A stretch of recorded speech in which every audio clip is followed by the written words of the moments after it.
오늘은 예수님의 어머니에 대해서 함께 은혜를 받도록 그렇게 하겠습니다. 예수님의 어머니.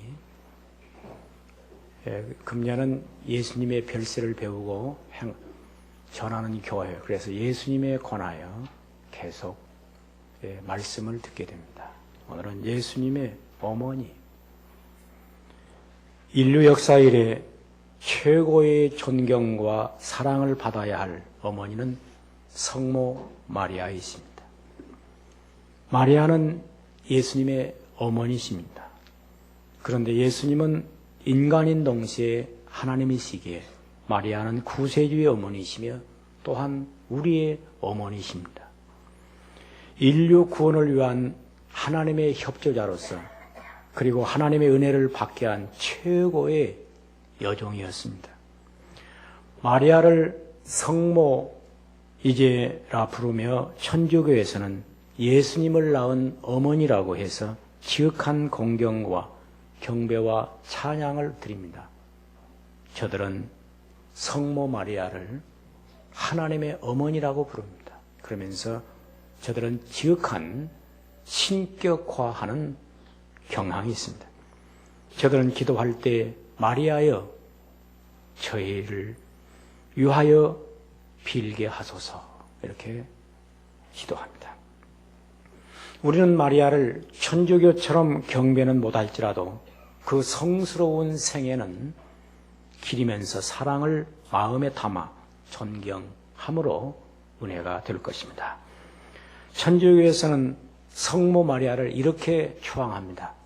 성모 마리아는 죄 없이 예수님을 잉태했다고 저희는 믿습니다. 그래서 무죄하신 예수님의 어머니, 그래서 예수님의 어머니의 무죄성을 교리화하고 있습니다. 또 마리아는 출산하기 전, 출산하는 동안, 그리고 출산 이후에 동정녀였다. 이렇게 저들은 믿고 있습니다. 그래서 마리아는 몸과 영혼이 천국으로 올림을 받았기에 승천했다고 믿으면서 육신을 신격화하고 있습니다. 그러므로 마리아는 교회 전체의 어머니다. 천주교에서는 가장 뛰어나고 신앙과 사랑의 전형적인 모범으로 찬사를 받으며 가장 사랑하는 어머니로 효성을 바친다고 고백합니다. 그러나 우리는 성모 마리아를 인간으로서의 존경과 사랑을 보내지만 신격화하지는 않습니다. 우리 기독교는 성모 마리아를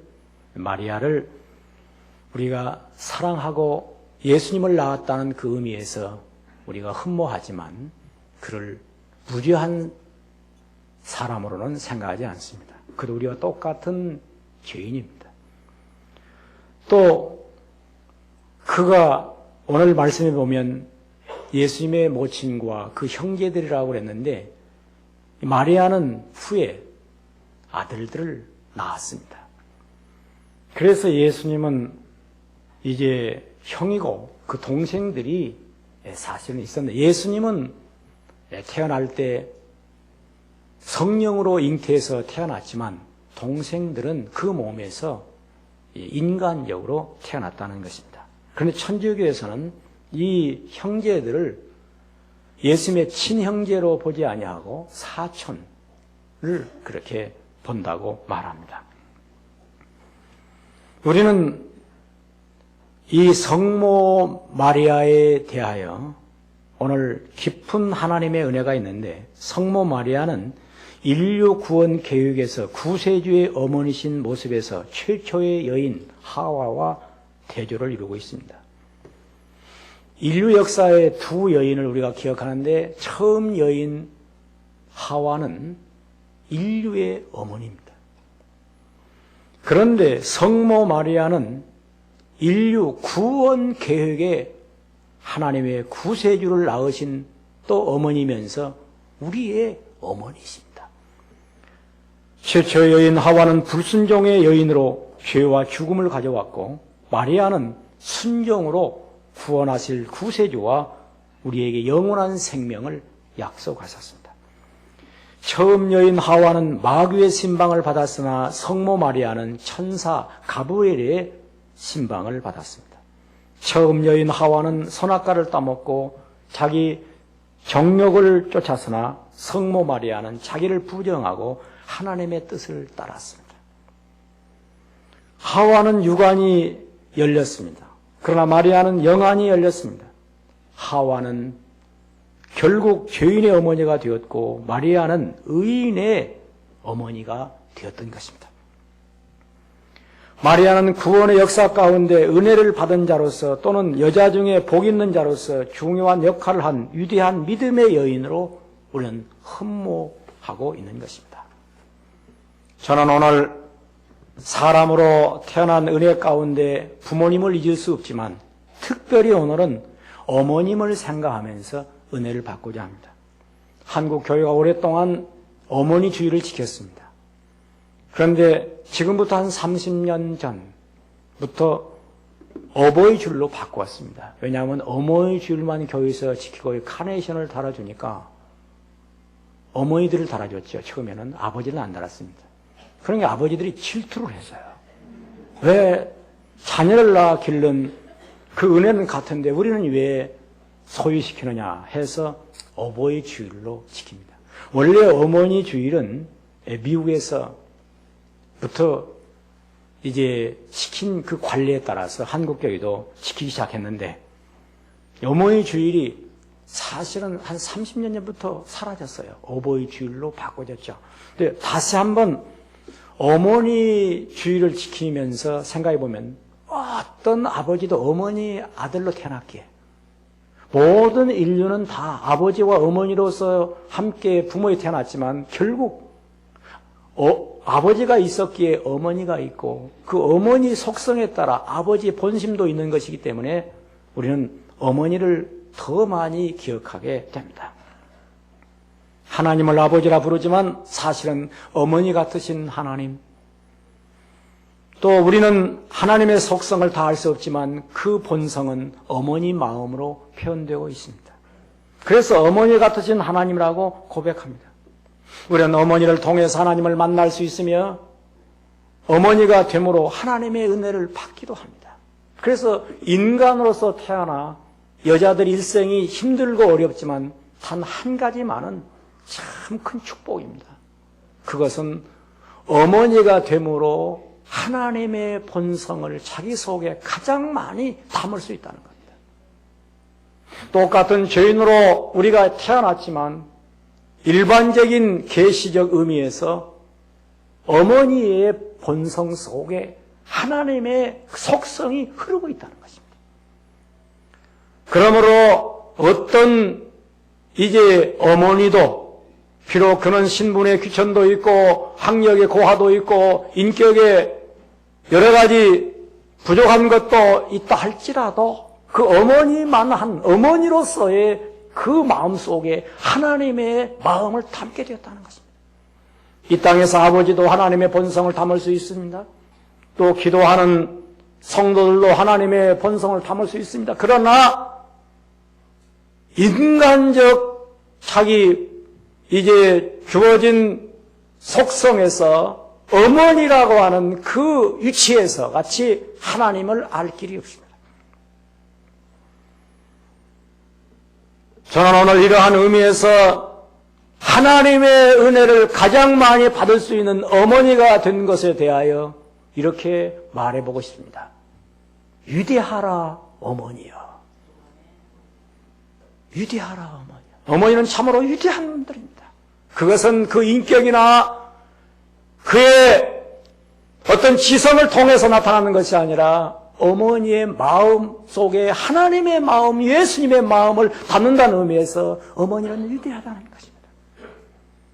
그래서 오늘 예수님은 모든 어머니를 향한 새로운 어머니 헌장을 이 말씀 속에서 선언하고 있습니다. 예수님께서 30세 되던 해에 집을 떠나셨습니다. 그리고 갈릴리 유대 땅을 다니시면서 예수님은 친히 천국 복음을 전파하시고 회당에 가르치시며 모든 병든 자를 고치면서 집에 돌아오지 않습니다. 당시의 민중들은 예수님의 뒤를 환호하면서 따랐습니다. 그런데 예수님을 시기하는 율법주의자들이나 당시에 권력을 가진 자들이 예수님을 미쳤다고 말하기 시작했습니다. 왜냐고 하면 하나님의 율법을 비판하고 자기가 자칭 하나님의 아들처럼 인정할 때 참남하다 하면서 예수님을 미친 사람이라고 얘기했습니다. 여기에 가족들도 동감을 했습니다. 왜냐고 하면 그때 당시에 그의 어머니나 그의 동생들이 완전히 예수님이 메시아라고 하는 하나님의 아들로 이 땅에서 우리를 구원하고 오신 그분으로 믿지를 못했습니다. 그때 당시는. 그래서 형제들도 예수님을 미쳤다고 생각하고 데리러 온 것입니다.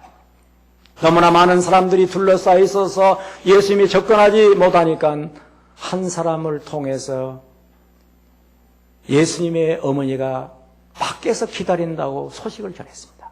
그때 예수님께서 그 말을 듣고 많은 무리들을 돌아보면서 누가 내 모친이며 내 형제며 자매인가?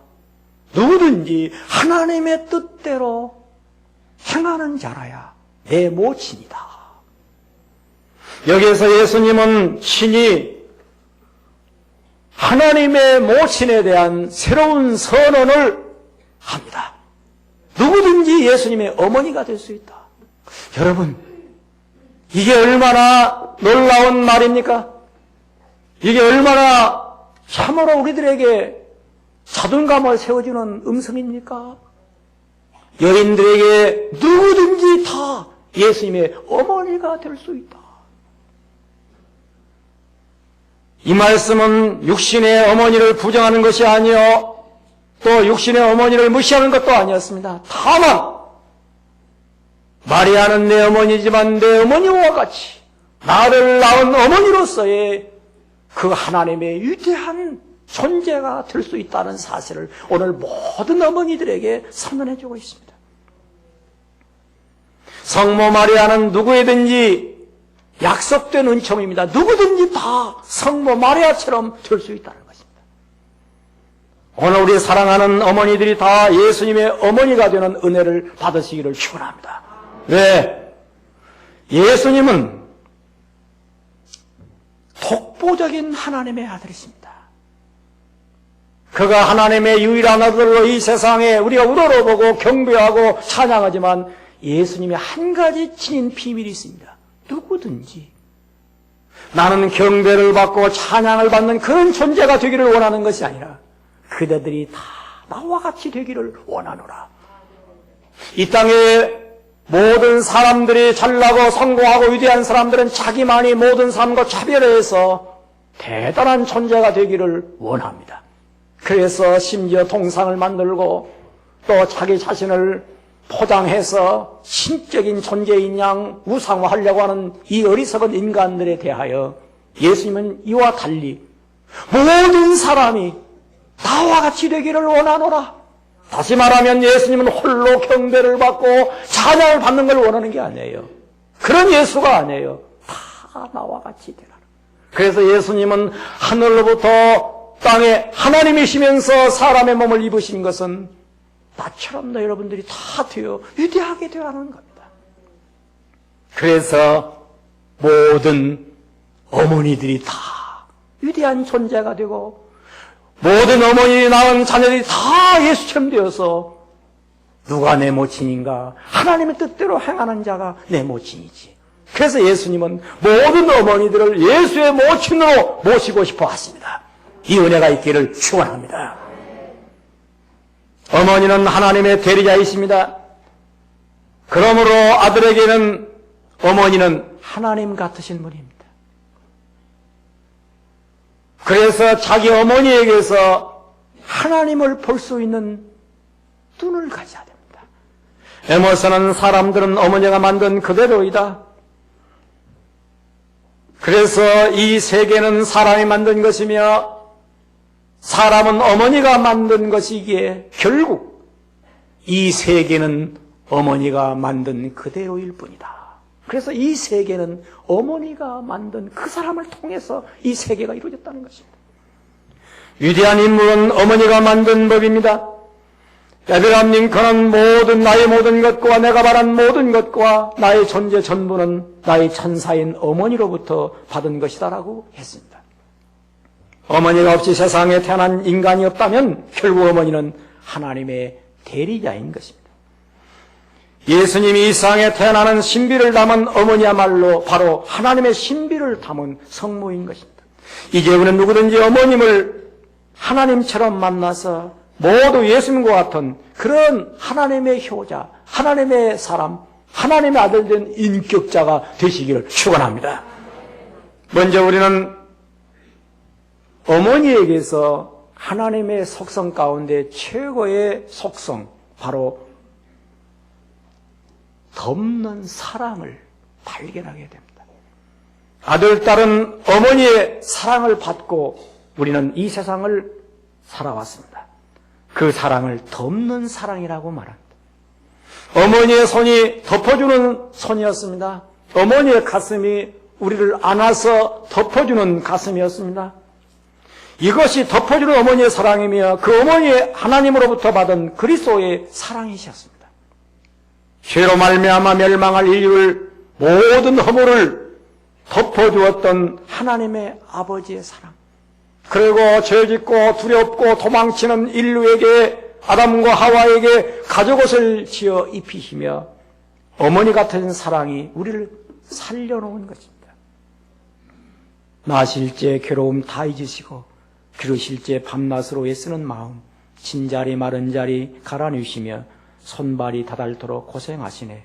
하늘 아래 그 무엇이 높다 하리요 어머니의 희생은 가히 없어라. 그래서 어머니의 사랑은 덮는 사랑이라고 말합니다. 이 사랑을 받았기에 우리는 하나님 앞에서 의롭다고 하는 자녀가 된 것입니다. 그래서 이런 말이 있습니다. 어떤 인간의 악한 죄라도, 먹보다 더 금은 죄라도 예수의 피가 덮어 있으면 그 죄가 보이지 않는다는 것입니다. 불꽃 같은 예수님의 공의로운 눈도 인간의 죄를 볼 수가 없다는 거예요. 왜? 예수의 피가 덮어 있는. 그래서 오늘 우리가 살아온 것은 어머니의 덮는 사랑으로 살아온 것입니다. 우리가 살던 옛집은 찬바람 휘몰아치는 참으로 차가운 방이었습니다. 어머니는 어린 자식 덮느라고 웅크린 채 새우잠을 잤습니다. 그래 저는 이런 시를 썼습니다. 문풍기 밤새 울째 건불 같은 이불이라도 이내 자식 발실이 올라 덮고도 덮어주건만 문틈 사이 파고드는 한겨울 추운 바람은 어머니 손길을 더욱 시리기만 하였네. 지금 이 세상은 어머니 마음을 찾고 있습니다. 그 어머니 마음이 무슨 마음입니까? 남의 허물을 덮는 마음입니다. 이게 예수님 마음입니다. 똑똑한 사람들은 남의 허물을 드러내고 진짜 덕스러운 사람, 인격자는 허물을 덮습니다. 허물을 덮는 것은 하늘입니다. 그래서 똑똑한 것은 산처럼 높이 솟아오르지만은 산을 덮는 것이 하늘입니다. 하늘은 덮는 세계입니다. 그래서 진짜 큰 사람은 덮는 마음을 갖는 것입니다. 진짜 큰 사랑은 남의 허물이 보이질 않습니다. 왜? 사랑이 크기 때문입니다. 허물을 덮어주는 자는 사랑을 구하는 자요, 그것을 거듭 말하는 자는 친한 벗을 이간하는 자니라. 잠언 17장 9절에 말합니다. 이 말을 공동번역에는 남의 흉을 보면 의의가 상하지만 남의 허물을 감싸주면 사랑이 돌아온다. 세번역에는 그랬습니다. 허물을 덮어주면 사랑을 받고 허물을 거듭 말하면 친구를 갈라놓는다. 그랬습니다. 미움은 다툼을 일으켜도 사랑은 모든 허물을 가리우느니라. 이거 잠언 10장 12절의 말입니다. 허물을 덮는 사랑은 사람을 의롭게 만들어줍니다. 그래서 서로 이렇게 세워주는 거예요. 또 다른 말로 하면 살려줍니다. 어머니는 아들의 허물을 덮어줌으로 의롭게 만들어주는 하나님의 사랑의 대리자였습니다. 그 사랑이 독생자를 이 세상에 보내셔서 우리 죄를 덮으셨습니다. 누가 예수님의 모친입니까? 하나님의 사랑으로 남의 허물을 덮는 사랑을 가진 마음은 독생자를 보내신 하나님의 마음이요. 그게 바로 예수님의 모친이라는 뜻입니다. 오래전 일인데 지금 집사님이 돌아가셨습니다마는 그 남편이 공직에 있으면서 두 아들을 열심히 공부시켜가지고 서울대학을 나오게 하고, 그리고는 큰아들을 결혼시켜서 부촌으로, 그것도 어떻게 살림 한쪽을 분가해서 내보냈어요.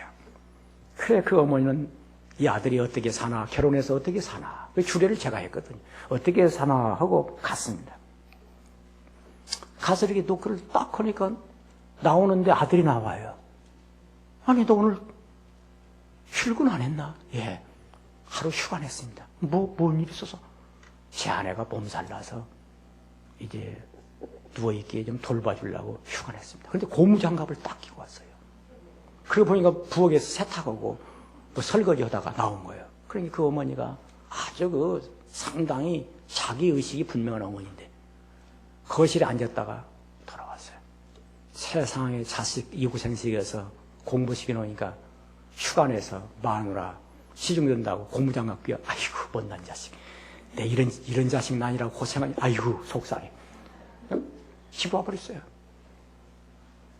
그냥 그쪽 쳐다보도 안 했어요. 부처님 보도 안 해버렸어요. 그런데 조금 있다가 장모님이 온 거야. 며느리, 딸이 감기 들었다니까 왔는데 또 놓고니까 장갑 끼고 나온단 말이야. 그러니까 무슨 일이 있었는 게 오늘 휴가 내고 지금 제 식구 돌보고 있습니다. 참 자네 착하네. 그래야지 하면서 너무너무 참으로 훌륭한 사유라고 동네방네 다니면서 자랑을 해가지고 한쪽은 입이 많이 나오고 하는 나팔 불고, 그게 아주 대조적인 일이 있었는데 그게 곧 뭐냐 하면 시어머니의 마음은 허물로 보았고 어머니 마음은 사랑으로 본 거죠. 감기 좀 들었다고 방구석에 자빠져 있어? 그냥 그러고 속상해다. 그때 가들 않는데. 가들 않는데. 안 가면 또 누가 아픈 사람이 있는가? 결국 자기만 외로워졌죠. 자기만 외로워졌어요. 우리가 인생을 살아가면서 똑같습니다. 이 신앙생활을 하는 것도 똑같아요. 이 교회에서도 서로 사랑하면서 모두 좋게 보면 천국입니다. 지옥이라는 게 다른 게 아니에요. 허물을 보고 사는 것이 지옥이고, 천국은 어디냐? 허물이 안 보이는 게 천국이에요. 가정은 어느 곳이냐? 허물이 안 보이면 가정이고, 허물이 보이면 하숙집이 되는 겁니다. 똑같은 집인데도. 가족은 뭐냐? 허물이 안 보이는 사람끼리 만난 게 가족이에요. 남남이 누구냐? 허물 보고 사는 것이 남남이에요. 그래서 어머니의 사랑, 덮는 사랑. 어머니의 사랑은 무슨 사랑인가? 격려해주는 사랑이에요. 어머니는 격려하고 위로해주는 따뜻한 사랑이 있습니다. 그래서 어머니 사랑을 보혜사 같으신 사랑이라고 말합니다. 보혜사라는 말은 성령님을 가리킬 때 보혜사라는 말을 쓰는데, 보혜사라는 말은 곁에서 돕는 분이라는 뜻입니다. 파라크레토스, 곁에서 도와줍니다. 돕는 사람, 어머니는 보혜사 노릇을 일생합니다. 어머니는 곁을 떠나지 않고 돌보아줍니다. 그래서 어머니는 보혜사 영이시라고 말합니다. 우리 곁에서 위로하고 도와주고 가르치고 자비를 베풉니다. 사도 바울은 테살로니가 교인들에게 이렇게 편지를 썼습니다. 우리가 너희 가운데서 유순한 자 되어 유모가 자기 자녀를 기름같이 하였으니 우리가 이같이 너희를 사모하여 하나님 복음으로만 아니라 우리 목숨까지 너희에게 주기를 즐겨하면 너희가 우리의 사랑하는 자 됨이니라. 데살로니가전서 2장 7절에 그렇게 말해요. 그래서 끊임없이 돌봐요. 어머니는 본능적으로 자식을 보호하고 길러줍니다. 어머니는 자녀들의 아픔을 대신하려고 힘씁니다. 이러한 어머니의 사랑은 죽으면서도 곁을 떠나지 않습니다. 모든 사람은 다 어머니의 이런 사랑을 먹고 자랐습니다. 그래 유대인의 탈무드 가운데 이런 말이 있습니다. 하나님은 이 세상 어느 곳에는 있을 수 없었다. 그래서 내 대신 어머니를 보냈노라. 나는 등이 없기에 어머니를 보내서 등으로 너희들을 업어 길렀노라. 내가 가슴이 없으므로 어머니 가슴으로 어린아이들을 품에 안게 했노라. 내가 생명의 젖줄이 없기에 어머니를 보내고 젖가슴으로 아이들을 길러주었노라. 내가 따뜻한 손으로 저들을 보살필 수 없기에 어머니를 보내어 그 손으로 저들을 길렀노라. 이렇게 탈무드에 말하고 있습니다. 이 세상에 태어난 3살까지 우리는 기억이 없습니다. 그러나 그때 최고의 사랑을 받았습니다. 어떻게? 보혜사의 사랑을 받았어요. 곁에서 어머니가 붙잡아주지 않으면 그때 생명을 잃습니다. 먹여주지 않으면 먹지 못하며, 저들을 잠재우지 않으면 잠을 자지 못하며, 기저귀를 갈아주지 않으면 거기에 다 상하며 어느 것 하나 견딜 수가 없습니다. 그래서 3살까지는 보혜사의 하나님의 사랑의 대리자로 어머니가 있습니다. 3살 이후에 기억되는 추억은 다 없어도 살아갈 수 있는 나이들입니다. 제 손으로 밥을 먹고 또 제가 누워 잘 수 있으며 제가 걷기도 하고 자기 자신이 다 할 수가 있습니다. 이 3살까지 어머니는 곁을 떠나지 않습니다. 이 사랑으로 살아난 것입니다. 그래서 하나님의 사랑을 우리는 알기 전에 하나님과 원수되었을 때, 내가 연약하고 어렸을 때 나를 주께서 모든 죄를 용서하셨다. 그래서 사랑으로 나를 주께서 세워주셨다고 말하고 있습니다. 우리가 아주 죄인 되었을 때 그리스도께서 우리를 위하여 죽으심으로 하나님께서 우리에게 대한 자기 사랑을 확증하셨느니라고 말합니다. 어머니의 사랑을 끝으로 살리는 사랑이라고 말합니다. 어머니는 자녀들을 살려줍니다. 살려주기 위해서 자기를 희생합니다. 그래서 어머니를 살림의 천사라고 말합니다. 그래서 성경은 말합니다. 하나님의 사랑이 이렇게 나타난 바 되었으니 하나님이 자기의 독생자 세상에 보내시면 저로 말미암아 우리를 살리려 하심이라. 살리려 하심이라. 그래서 어머니는 살리는 하나님의 사랑을 가지고 있는 것입니다. 그래서 어머니를 우리가 표현할 때 산모, 유모, 양모, 식모, 사모 이렇게까지 합니다. 그럼 우리가 한번 생각해 보시죠. 어머니가 산모란 말은 해산의 어머니, 나를 낳아준 어머니. 유모란 말은 젖을 먹여 길러준 어머니. 또 양모는 뭐냐? 나를 돌봐서 자라게 한 어머니. 식모는 뭐냐? 밥 먹여 일생 동안 밥 주어 살린 어머니. 사모는 뭐냐? 가르친 어머니야. 가르쳐준 어머니야. 사는 것이 무엇이며 인생이 무엇이라는 걸 가르치는 어머니야. 그래서 마지막 사모가 있는데 죽을 사자 어머니. 어머니는 자식을 위해서 죽어요. 그래서 예수님의 십자가의 사랑을 어머니 마음에 담아주는 거예요. 그런 어머니를 통해서 하나님을 볼 수 있는 자식이 될 때 이 사람을 위대한 사람이라고 말하고, 그 어머니도 그 속성을 가지고 자식을 기를 때 위대한 어머니가 되는 것입니다. 이 세상에는 두 종류의 사람이 있습니다. 성공적인 사람과 위대한 사람이 있는데, 성공은 뭐냐? 남과 비교해서 남을 이긴 사람, 남보다 더 뛰어난 사람이 성공한 사람이고, 위대한 사람은 뭐냐? 자기 자신을 예수님과 비교해서 자기를 죽이고, 자기와 싸워 자기를 이기고, 그리고 예수님의 마음을 닮아 산 사람들을 위대한 사람이라고 말합니다. 공부 많이 한 사람들은 성공한 사람이요. 출세한 사람은 성공한 사람이요. 그러나 위대한 사람은 그것과 상관이 없어요. 링컨이 공부 많이 해서 위대한 거 아니에요. 예수님의 마음을 담았기에 정치가 중에 사표요. 이순신 장군이 뭐 능력이 있어 위대한 게 아니에요. 그 마음이 하나님의 마음의 일부를 담았다는 거예요. 오늘 우리 사랑하는 성도들이 큰 사람 되기를 축원합니다. 큰 사람이 누구예요? 어머니가 큰 사람이에요. 하나님의 마음이 큰 마음이에요. 너희 안에 이 마음을 품으라고 그리스도 예수의 마음이니. 그래서 피난, 이 6.25 사변 때 피난 나올 때 기관총 사격이 막 비행기에서 팍 쏟아냅니다.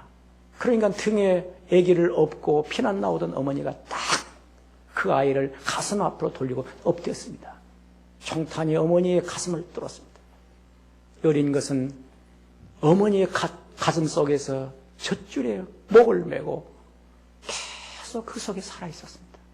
결국 다 죽어서 시체를 검사하는 시간에 어머니 품속에서 울고 있는 어린아이를 발견했습니다. 그 아이를 고아원에 데려다가 길러서 후에 그 아이에게 네 어머니는 6.25 사변 때 피난 행렬에서 총탄에 맞아 너를 살리고 등에 너를 높였는데 앞으로 품에 안고 네 어머니 총탄에 맞아 너를 살렸다. 그가 어떻게 된 줄 아십니까? 어머니 무덤에 가서 자기 옷을 벗어서 덮고 어머니 나를 살리기 위해서 어머니는 총탄에 맞아 죽으셨습니까? 주여 옷을 벗어 어머니 무덤에 덮노니 어머니여 이 자식을 이렇게 사랑해 주신 은혜를 감사하나이다. 영광을 받으시옵소서. 우리가 이 땅에 살면서 누가 하나님의 마음을 가졌는가? 어머니 마음. 누가 성모 마리아를 대변할 수 있는가? 어머니 마음을 가진 그가 바로 예수를 낳은 성모 마리아가 그런 거예요. 우리 모두가 다 예수님이 우리를 다 예수님처럼 만들려고 오셨어요. 예수 따라 우리 따로 있는 게 아니에요. 별세의 신앙은 예수와 함께 내가 죽었어요. 예수와 함께 내가 살았어요. 예수 따로 나 따로 있는 게 아니에요. 예수가 높이 우러러 경배받으려고 있는 게 아니에요. 우리와 함께 되기를 원하시는 거예요. 예수님은요 공중 높은 곳에 있기를 원치 않으시고 우리와 같이 되기를 원했어요. 그래서 나와 같이 죽는 거예요. 이 별세의 신앙을 가진 자만 자기 어머니를 위대한 하나님처럼 모실 수 있는 것이며 또 어머니 마음이 예수를 낳는 심정으로 자기 아들을 길러 놓을 때 나는 내 아들을 낳은 것이 아니요 하나님의 아들을 낳은 것이요 내가 내 아들을 기르는 것이 아니라 하나님의 아들을 기르는 것이요 내가 내 아들을 통해서 내 아들을 보는 것이 아니라 하나님의 아들을 예수를 본다. 그 눈을 가지고 자기 아들을 바라보는 그 어머니에게 하나님의 영광, 그 하나님의 놀라운 성모 마리아의 위대한 은혜가 그 속에 풍성하게 넘치게 임할 것을 믿습니다. 기도하겠습니다.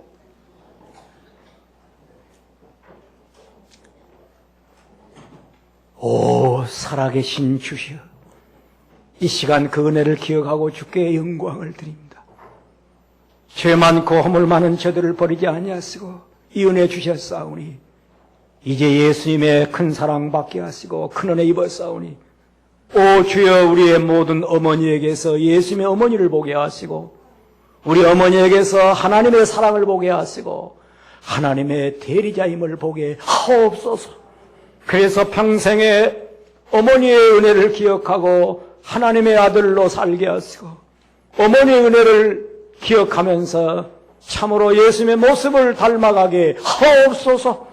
우리 모든 성도들 위해 하나님의 놀라우신 은혜를 통하여 우리의 사는 가정에서 주여 부모님을 통하여 하나님을 보게 하시고 하나님의 큰 사랑을 통해서 나의 새로운 삶을 보게 하옵소서. 예수님의 이름으로 기도하옵나이다. 아멘.